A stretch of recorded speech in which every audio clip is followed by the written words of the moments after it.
मध्ये तयार नाही. कोकण म्हणजे कोकणच. भौगोलिकदृष्ट्या पाहायला गेलो तर मुंबईच्या उत्तरेहून कोकण सुरू होतो. तो थेट जाऊन पोचतो सिंधुदुर्गातील दोडामार्गपर्यंत. मुंबई, ठाणे, पालघर, रायगड, रत्नागिरी आणि सिंधुदुर्ग असे 6 जिल्हे आपल्या पोटात सामावणारा कोकण, पण त्याची खरी ओळख केली जाते ते रायगड, रत्नागिरी, सिंधुदुर्ग या 3 जिल्ह्यावरून.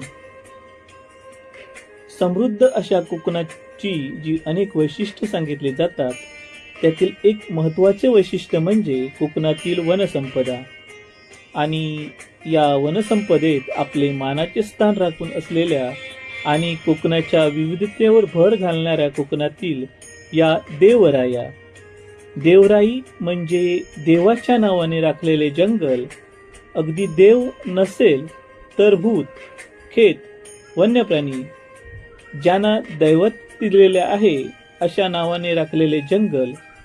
या जंगलाचे वैशिष्ट्य म्हणजे यातील अगदी गवताच्या काडीलाही आपण आपल्या घरी आणायचे नाही.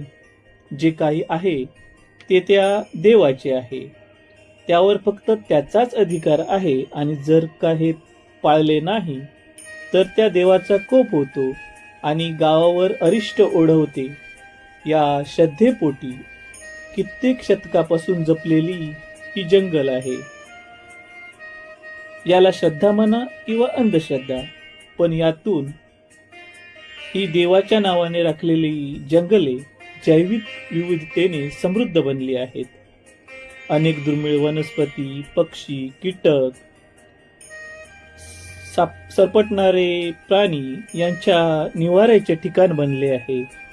एवढेच नाही तर कोकणातील कितीतरी नद्यांचा उगम हा अशाच कोणत्या ना कोणत्या देवराईतून होतो, हे देखील विशेष आहे.